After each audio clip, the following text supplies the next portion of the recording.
Hello and thank you for watching. My name is Matt Miller, Superintendent of Mentor Public Schools, here to give you a quick update on some of the happenings around our district. This year we're celebrating the Mentor High School's 50th birthday at the Center Street location.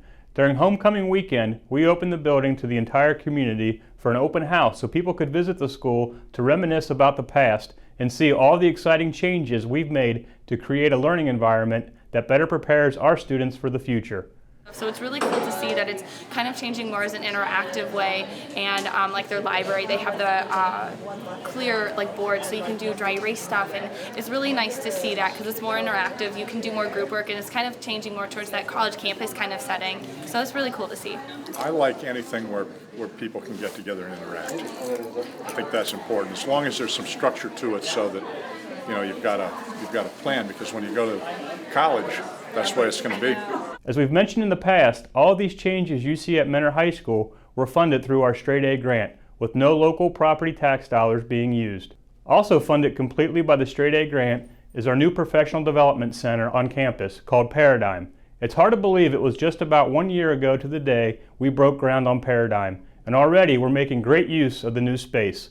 More than 7,000 people have been a part of an important professional development opportunity and community meeting initiative at Paradigm since it opened in August. This includes teachers, staff members, and administrators from elementary to high school levels. As we work on making changes to the way we teach our children, it's important to support our staff with learning opportunities and time for collaboration to develop best practices.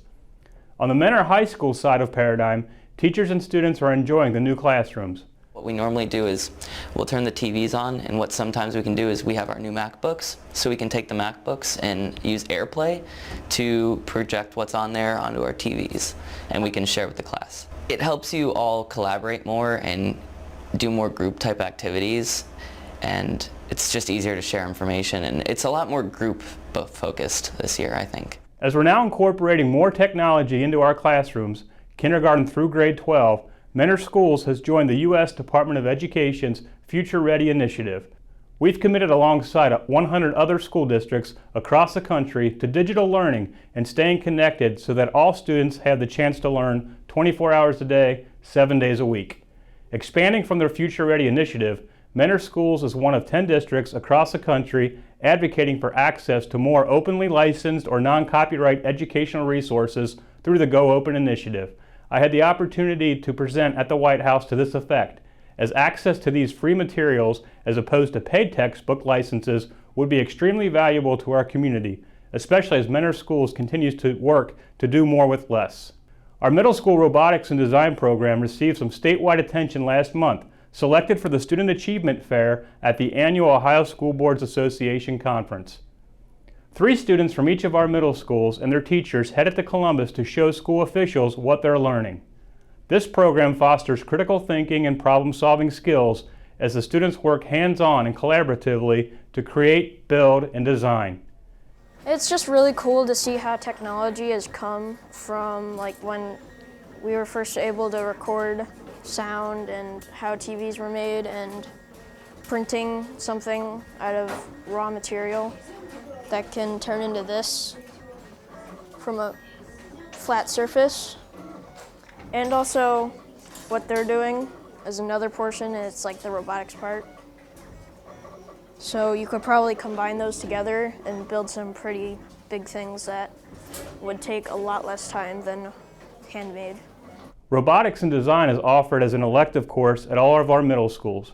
Also at all of our middle schools and the high school, Rachel's Challenge was back in the district to spread a message of kindness and compassion.